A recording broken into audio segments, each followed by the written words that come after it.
Both GTA and Red Dead are full of cults and alien references and appearances, but one thing I haven't seen anyone connect are the cults, aliens, time travel, and the Infinity Killer, or rather the Infinity Sign. This is a crazy theory and maybe even very far-fetched, but honestly, the GTA and Red Dead communities are full of wild speculation, and we are talking about two franchises that actually do feature a lot of creepy and freaky stuff. We know that GTA 5 does feature aliens. At the very least, there are physical UFOs in-game. Some of them are from the FIB and clearly government-owned, but others are not. Some of them are clearly completely alien and unlike anything the FIB could own. There are a lot of alien references and objects, but the most obvious one is from a Strangers and Freaks mission we can encounter as Franklin in Blaine County. Yeah, okay, I will, man. Now he obviously looks like a typical nutcase, and you might be forgiven to think that this is just Rockstar Games making fun of these people, but you'd be wrong. As you progress in this mission, he will eventually show you a piece of technology that he built out of the spaceship parts we had to collect. What you're left with is this car that clearly does not run on gas, but rather on something that is out of this world. This goes to show that aliens do exist in the GTA 5 universe and even interact with humans if what he said is to be believed.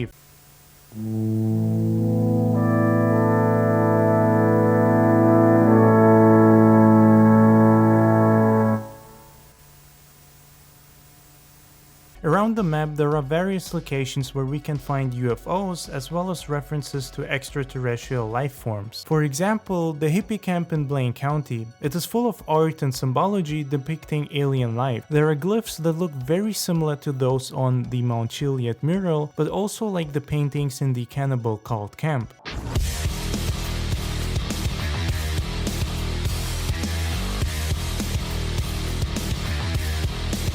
Sometimes, above the camp, you can also encounter a hovering flying object that looks exactly like a UFO. What's more, the hippie camp is not far from Mount Chilliad and actually has a lookout spot that directly faces Chilliad and the cult. Clearly, the hippies have either some sort of knowledge that the average Los Santos citizen lacks, or this is just a big coincidence fueled by too much weed. But that's only a small part of this mystery. A mystery that goes a lot deeper than you might think. The cannibals have the same symbols on their houses as the hippies on the mural and the Chilliad mural. From what we know, the cult is made up of a bunch of crazy and insane people that on occasion work together with Trevor. You can deliver unsuspecting strangers for the cult to either eat or do other things. But what? Yeah, sure, they are cannibals, but they also clearly believe in a higher power. What if they perform sacrifices to this power? I mean, it wouldn't be too hard to imagine, and cults are known to perform insane rituals. This cult, the Ultras, also has a cave directly beneath their headquarters. This cave is full of religious symbology that also depicts something otherworldly, along with phrases such as praise him or he is risen.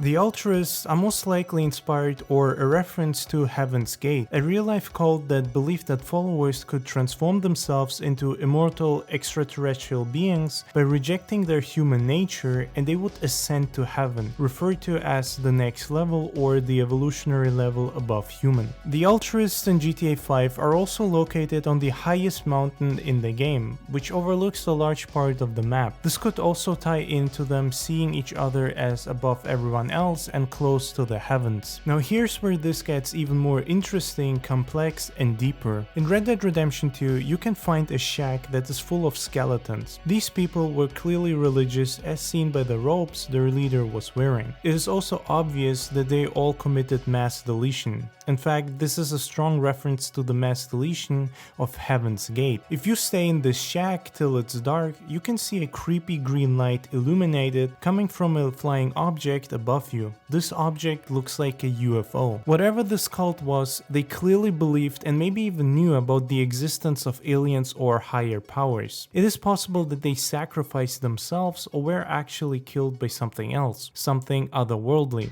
We don't know for sure. Most likely, the beliefs that this cult held are connected to the ones of the Ultras. They might not be the same, but there are far too many similarities. Something supernatural or otherworldly is going on here which connects the worlds of GTA and Red Dead. One such thing is the time traveling.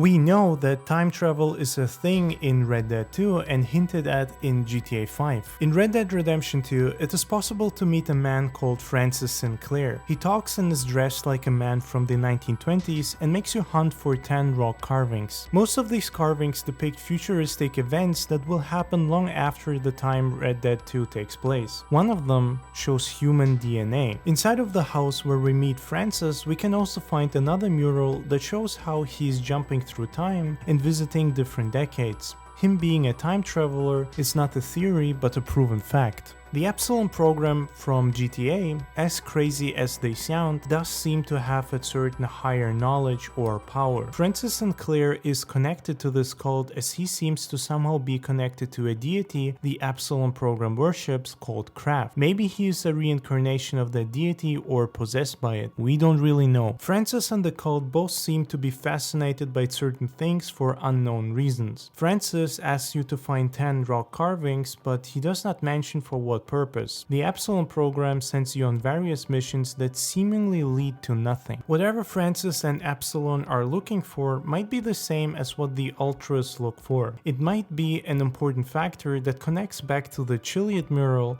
the Doomsday Mural, and interestingly enough, the Infinity Killer.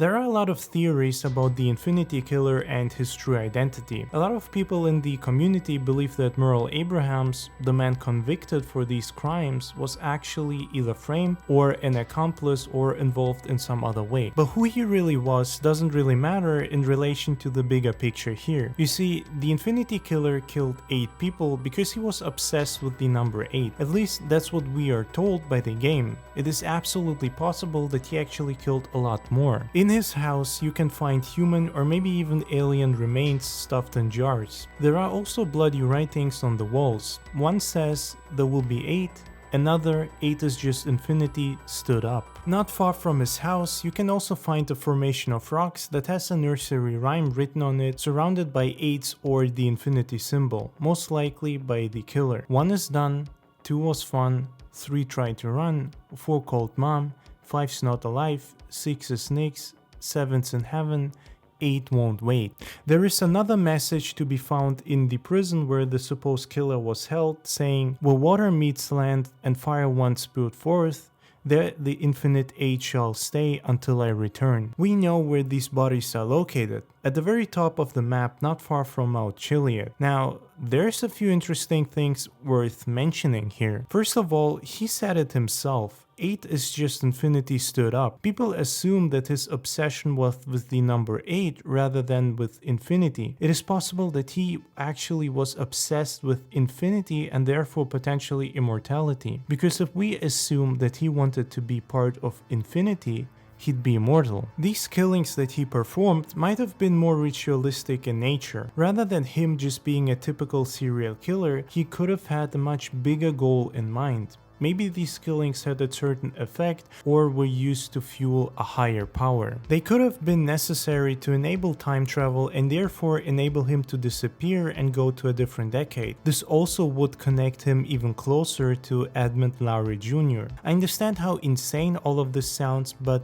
I'm not done yet. If you visit the place where the Infinite 8 are hidden and swim a slight bit to the right, you can find a sunken UFO. All this is also almost directly beneath Mount Chilliad and not far from the Altruist camp. Is this really such a massive coincidence that the victims of the Infinity Killer are located next to a UFO in one of the most mysterious locations in the entire game? Even more interesting is the Doomsday Mural that features various symbols, among them UFOs, Bigfoot, the infinity sign, and the DNA symbol. If you remember in Red Dead 2, one of the rock carvings we had to find for Francis also included a DNA symbol. symbol? What if its actual meaning is telling us how to contact the aliens or higher powers presented here? All of these killings and mass deletions might also have been necessary in order to serve a bigger goal. It is possible that the strangers Trevor delivers to the Ultras are also in part being used as sacrifices or even directly given to the aliens to be abducted. The Infinity Killers said that the Infinite Eight will remain where he hid them until he returns. But returns from where? He was sentenced to life in prison, so it is unlikely he would have gotten out unless he wasn't actually present in the prison but rather somewhere else. Maybe somewhere that is either not located on Earth or in a different decade.